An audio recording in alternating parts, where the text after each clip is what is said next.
All right, what's up, everybody? This is our weekly training. Last week we did a just kind of a conversation discussion style training on social media and just some principles and thoughts on it. And then I wanted to try that format again, also with just an introduction to a thought leader that I follow, this guy Ray Dalio. Ray Dalio is known as a hedge fund manager, but I actually got introduced to his content through studying about mental health and education. That's how I kind of came across his work and dug deeper into it. So this is why I think it's valuable, what he does, and the type of stuff that you can do to check it out. So everybody's already muted. This is not, everybody here has been here before. So our objective is to just go over the overview and why he's special and different than other financial people. Katie, are you typing? Are you muted? I'm gonna mute you. And then we'll do an overview of Ray's content, what he's doing and how to think about it, and then a recommended course of action to study some more if you want to. You will, if you follow Ray and read his stuff and study it a bit, and even just really skim the stuff that he puts out, you'll have a much better understanding of the complex but very critical things that impact our life, like the economy. It's a big term that people say that nobody really sort of understands, and he breaks it down and makes it really simple. And then he also does that for things like life, in terms of how to think about your goals and how to strategically go about them and how to set expectations for yourself, and then how to deal with people and relationships. And he does that for life, and he does that for business, and we'll talk about that. So the end result of that is less stress and more effective stuff, and that will help us achieve their goal, help us achieve our goals, help our clients achieve their goals, help us do our mission. Understanding the macroeconomic forces that impact the real estate market. I mean, if you are in real estate and you are not aware of what's going on in interest rates and mortgages and long-term debt cycles and things like that, then you are at a disadvantage to your competition, and you are not helping your clients achieve their goals to the best of your ability, and not being a solid fiduciary and taking your clients' financial best interest in mind. And you're not able to best serve them if you can't talk about the macro, the meso, which is the middle level, and the micro factors. And for a real estate transaction, that might be the macroeconomic, like interest rates and what might happen in the 5 to 10 to 20 year time frame. The life of the note is really, and the expectation of holding that property should really be the time frame that, and for some people that's a lifetime on the macro level or multi-generational. And then on the meso or medium term level, that might be in the process of a flip or a refi, or thinking about moving once they have kids. And the macroeconomic thing would be the actual transaction of just that property. You should be thinking at all those levels, because if you are, most people aren't, and you'll stand out. And that's what we do on the team. And anyway, that's sort of the high level thing. So we will treat our clients and team as family. We're doing something special. Nobody's talking about this. We will be the real estate team of choice for life. That's the target. We have super high standards, and talking about this kind of stuff and really thinking about our clients' best interests at that level is an example of super high standards. All right, so why do I love Ray Dalio? The first page of his major book, Principles by Ray Dalio, for Life and Work, I think it might be the first line actually. It says, "I'm a dumb shit." And then it goes on to say, this dude's like worth like $60 billion or something ridiculous like that. And he says, "I'm a dumb shit." And he sort of very humbly says, "I know very little compared to what there is to know and what I should know. And the only thing I've ever done right is realize that and go about trying to educate myself in the process and like compensate for all my weaknesses with the people around me." The fact that he's super successful but doesn't get really kooky about it, he's just like, "Hey, I think it's valuable to share these things that I have found to be successful for me, and I'm telling you that you should make this, take it for what it's worth and use it or don't use it or whatever. He's not trying to say that his way is right. He's just saying that it worked for him. And that's kind of why I think he's right more often than a lot of other people, and why he's been successful, or one of the prime reasons that he's been successful. He assumes that he's wrong, and he's willing to, he's not just willing, he's able. Most people aren't able to do this. So that skill, I think it's his kind of secret weapon. And that's how I got into him. He's very skilled at self-awareness. He advocates for self-awareness. And what I was finding out and did find out, and what he comes to the same conclusion with, is that meditation is just the practice or the exercise of making your mind more aware of itself. That has a ton of health benefits and mental health benefits, but it's really just the channel to have this self-awareness that enables you to have this attitude of being able to self-correct your your wetware, your software in your brain that's running the show, kind of whether you know it or not. That's how I got introduced to him. That's what he credits most of his success to. I'm probably gonna end up doing a totally separate training about that another time, but really it's just a catalog of his content. So I posted in our Slack channel last week, I posted this paradigm shifts thing he put out on LinkedIn, which is a huge article. And then I kind of talked about it in our team meeting and why it's so important and how cool it is. And if Zoom will let me load this, I'll just give you that is not the right link. Paradigm shifts. I just want to give you a preview of how this can look very dense. And then why Joe was saying, what's a good first read? So he published this a week ago, July 17th, almost 10 days ago. So you go down and you'll see that this is pretty comprehensive. And, in a Twitter, Instagram comment world, start to look at something like this with all these charts. This is like a report. If you printed it, it's probably 30 pages with graphs and charts and all this kind of stuff. This is really the amount of information that's in here is probably, it's like a lifetime of understanding of what's going on and his perspective and opinion on it. But he backs it up with all these facts and figures and charts and his background. So he's very believable with these things. So while this article, if you really read this, when I read this, it takes me about an hour and a half. If I really read through this, maybe with a highlighter and really study it, take some notes. It's dense stuff. But the reason I do that is because I've already realized that he is very, very, very believable and super smart, and he comes at it with this mentality. So he'll hedge of where he thinks he could be wrong, or he's not trying to say exactly what's going on. So while it's dense, it's very super high quality content. Joe asked, what's the first go-to read? Instead, because I posted this thing and it's not really the most friendly introduction. It looks like a report. So how do you get to know Ray Dalio? And Joe, the answer when you watch this is first read for Ray Dalio is How to Style Your Hair by Joe Alice, which is a future book I'm sure you're going to write, because his hair, he could probably use some loving on his hair. So you should hook him up with that book. But what I really know you meant is what should you read from Ray Dalio, not the first read for Ray Dalio. So he actually did this for me. I posted a couple things on our Slack channel of hey, here's what I recommend. He said, here, what's the first read? And then I replied a few of his videos and stuff. Ray he's super smart, and he actually wrote an article that says what I have for you and why you should read it. So let's go check that out. He posts a lot of these things on LinkedIn, then he'll reshare them on his other social channels, but LinkedIn is kind of his main platform for these long things.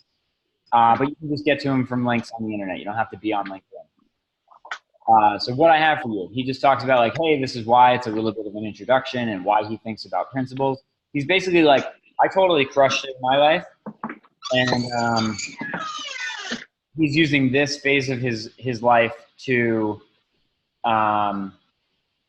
share what he's learned, and he's passing that all along. That's really what this is all about. So then he talks about he's made 3 short videos, and then he's got 2 giant books. And then he puts these articles out pretty much. And he's in another book called Debt Crisis, which is all based on finance. And then he publishes on all these platforms. The super bite-sized version is on Instagram. And he puts the link right on here.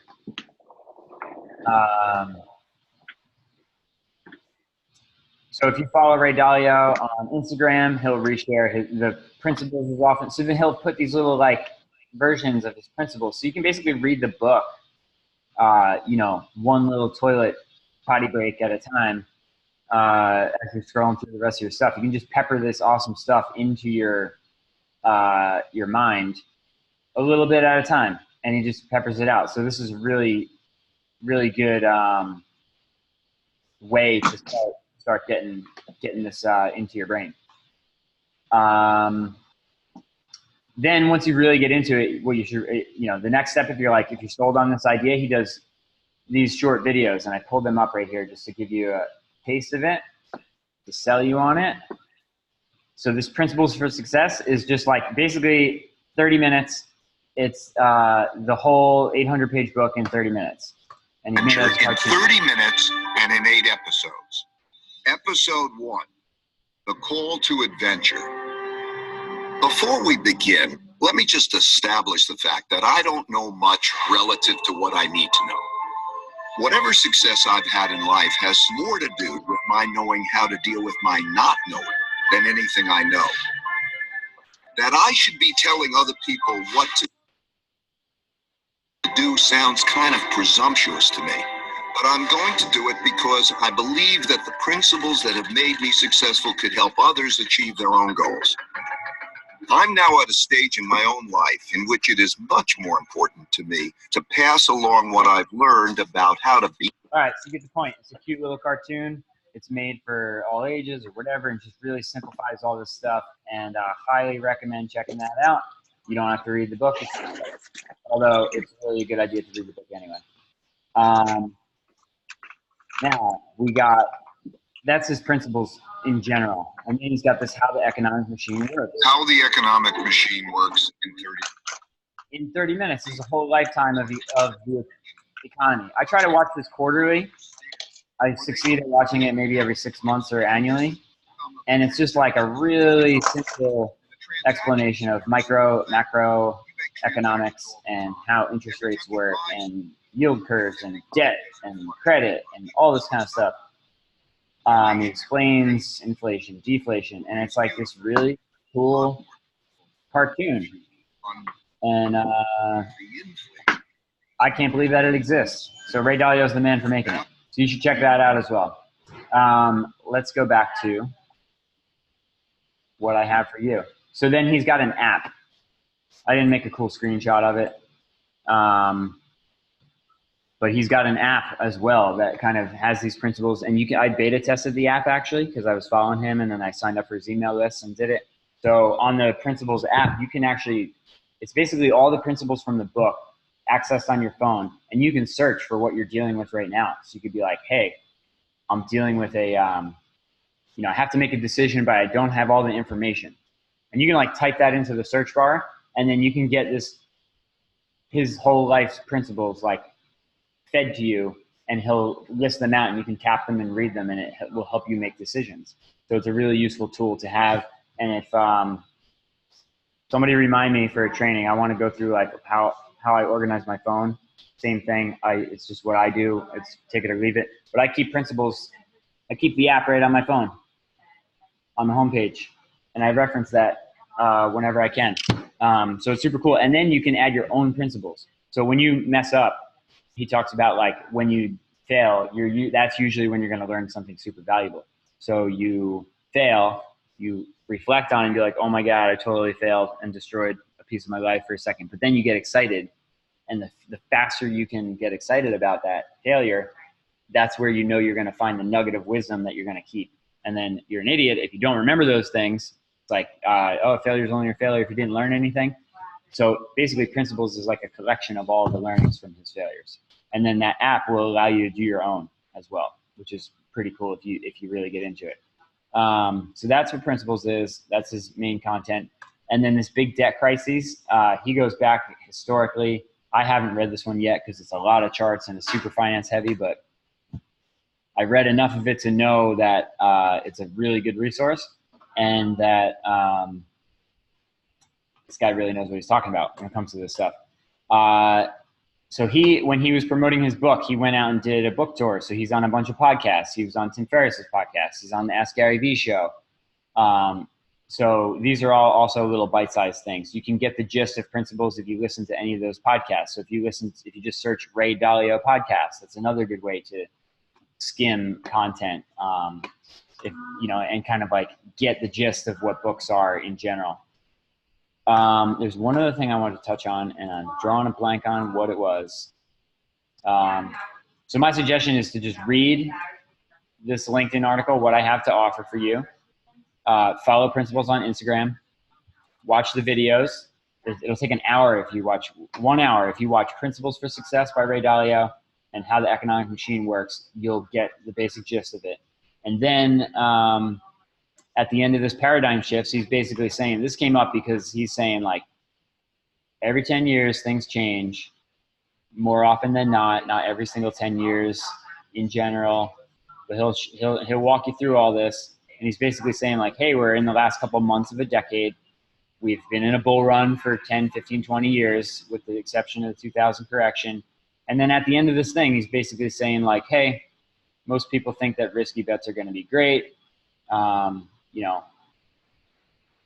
think these are unlikely to be good real returning investments. I'm gonna wait for this truck. Most of those will likely do best will be the ones that do well when the value of money is being depreciated and domestic and international conflicts are significant, such as gold. This kind of scares the shit out of me in terms of like what's going on in the world. But he's telling you what to do about it. So this whole report is basically just saying, hey, the TLDR, too long didn't read version of this is what I put into our Slack channel here. Like, I read this. I put an hour and a half into understanding this. I've put over 100 hours into understanding Ray Dalio in the first place. I've read this. And then my 2 cents was like, hey, TLDR, we've been living in a party for 20 years or more. Shit's about to get real at some point, but we don't know when. So buy gold. This is one paragraph that explains this whole article. And I think Ray would kind of agree with that executive summary of it. And then I didn't know how to buy gold. So I went and researched how to do that and threw up Schwab's advice on how to do that. The TLDR on this is to these little tickers, and then which one's which, so you can make a decision on that if you wanted to take Ray's recommendation on that. I'm trying to provide Dalio on how to execute on it. So that's the type of stuff. Oh, the one little tip that I wanted to add in is when I get to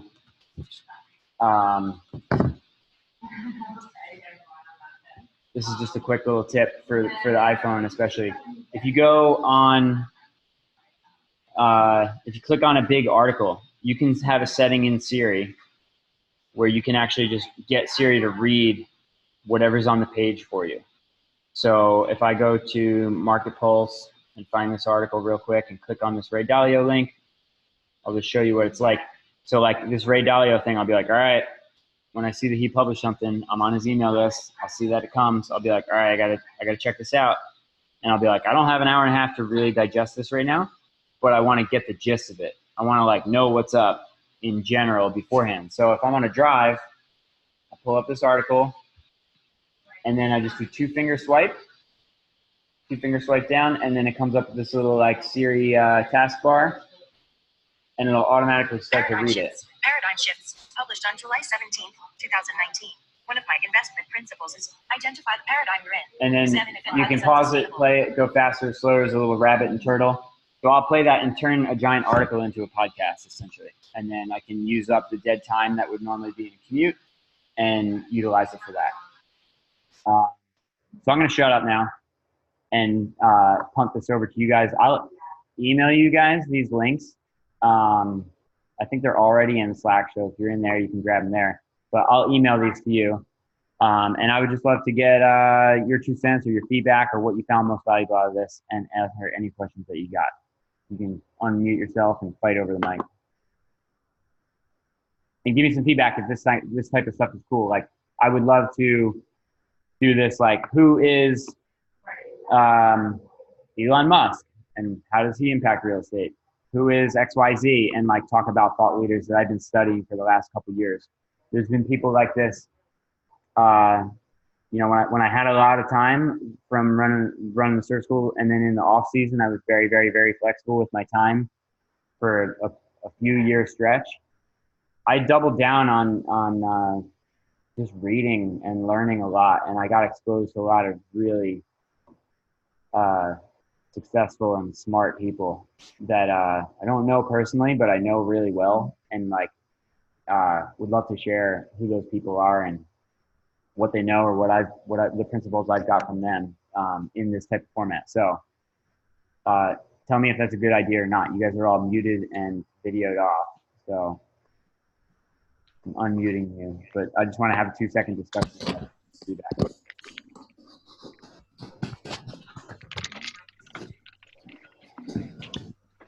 Just put the volume on. Who? Oh, sorry. I'm in the same room as you. Jump in, move over there. Yeah, we'll just do this. Yeah. Yeah, Jen's muted, but she's right here. Joining us in the studio. Hello. So Ray Dalio is like economist, right? Ray Dalio is a hedge fund manager. So he was a kid from Long Island. His parents were poor. I think his mom might have been a school teacher or something like that, but you know, middle class, not impoverished. He's a white dude in America in post-war era. So like he wasn't, you know. So the 30-minute videos, are they like a prediction of the economy? 30-minute videos are I did a terrible job in this training. No, that's okay. I just wondering, like, so those 30-minute videos like get like an idea of what he thinks the economy is and where it's going? He doesn't talk about, like, his LinkedIn articles will tell you more about what's happening now. Okay. The videos, I gotta pull up Chrome again real quick. So this one, how the economic machine works is like, instead of going to college for micro and macroeconomics and like debt and how things work, he talks about these debt cycles and how banks, like what a bank is and how it works and how they make money. Human nature and the way that credit works. He just talks about everything that happens in the economy and explains it with this super simple part. That's pretty cool. So this is just like how the machine works. And it's a very general overview on the map from microeconomics to macroeconomics and these long and short-term debt cycles in a half an hour. Does he ever talk about real estate or nothing? He does a little bit. I did screenshot one. He talks about buying houses, how people overpay, and you know, I'm trying to find some image right here. Oh, this is stock houses, but yeah, real estate's a huge part of the economy. And he talks about how it impacts politics and, you know, how things are happening, what he thinks is likely to happen from studying history and the rise of populism and all these different things and how people react to it based on human nature. And he studies that because of his meditation stuff. And his son he's been very public about his son, I think, had bipolar disorder. And he's studied neurology because of that. The dude's just a genius, and he's got the resources of a research, you know, highly effective research organization at his disposal. He's a genius in that regard, that he knows that he's not a genius, and then does all this stuff.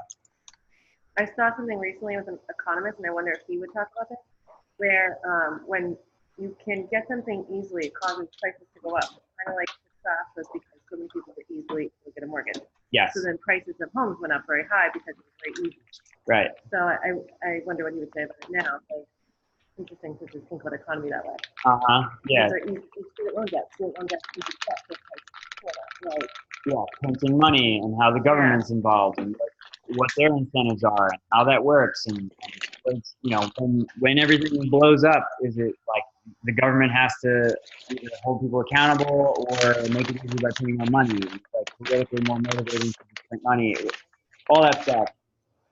And the inverses and the second order effects of them. Like a huge thing that I'm realizing is that I've discovered is like really important to succeed is like making decision on the higher order and further along consequences. Like not the very first thing that's obvious to see that happens, and if the push and pull reaction, an immediate result of something, you want to think about the second and third order consequences. Like, yeah, you spend your money right now, and like, that's a great short-term use of your capital because it's like making you happy today. But a second order consequence of that is you have less investment capital for the long-term investing and exponential returns and compound interest and appreciation in assets and securities or whatever. So he really understands these first, second, third, short-term versus long-term, and how short-term short-term cycles overlap on medium and long-term cycles. And like, I understood this intuitively. He's drawing waves on the thing here. These are sine trips, and like, this is like from a surfing background. I studied the waves so I could get better waves and have more fun. And then I realized that it's the same. The principles like translate directly to the economy, because like swells come and waves come in individual waves. And there's pulses or like sets of waves that come to the beach, and those are like medium-term things. And the swell has a generating force that's like a fourth or fifth order consequence. So you study all that stuff, then you start to see that pattern in the economy.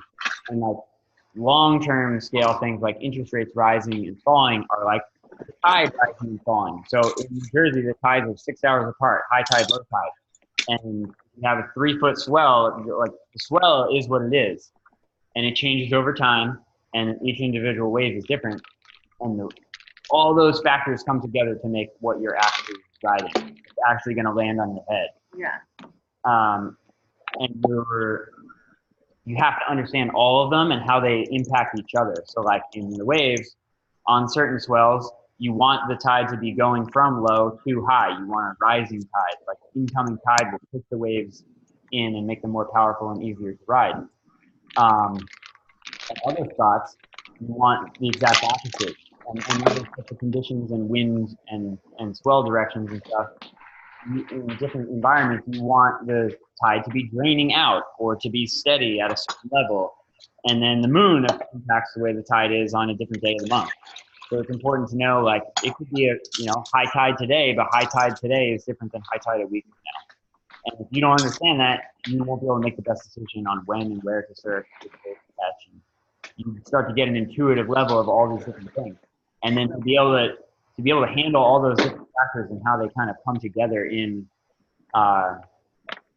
and manifest in one phenomenon is the word to use. Like a single wave and a ride is like intersecting yourself with a ephemeral, like unpredictable phenomenon. But every single one of the factors that go into it, it seems like a magical thing because there's so many different like components that have to come together to it. But if you break them all down, each little piece of it is predictable and super simple. And that's exactly what he's basically coming at here, is he's saying that like, not pay attention, but just like have a second, and I'm just gonna let him say it because he's way more eloquent than me. Yeah, I muted him. Over and over again, a zillion. For me for over 30 years. Let's begin. Though the economy might seem complex, it works in a simple mechanical way. It's made up of a few simple parts and a lot of simple transactions that are repeated over and over again a zillion times. These transactions are above all else driven by human nature and create 3 main forces that drive the economy. Like, oh my God, it's human nature. It's 3. He broke all this complexity down in 10 seconds to being like, it seemed, when you look at it in the abstract, it seems like completely insane. It's like when you walk up to the beach and there's an amazing wave, or the waves are terrible for surfing or whatever, it looks complex, or it can seem very complex. But if you break it all down, it's just like a couple drops of water and the wind. All it breaks down to energy from the sun. Like if you keep drilling down, it gets simple. The complex gets simple when you drill it all. The magic of Ray Dalio, the reason to really pay attention to every word that he utters, is because he spent his whole lifetime distilling all this, and he does it at a really high level where he just explained the economy in a minute. And then the rest of the 29 minutes is making almost an expert on it if you really understand it. But he demystifies is another word that I throw out there. So any other questions or comments or feedback before we shut it down? You guys go watch it.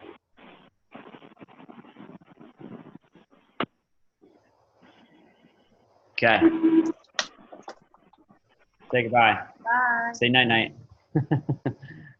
Yeah, I'll email you these guys, these links. And my recommendation for you, I'm trying to keep this close to a half hour so that you can take a half hour to pick principles for the economy. If you got your life and your whole everything all together, start with the economy.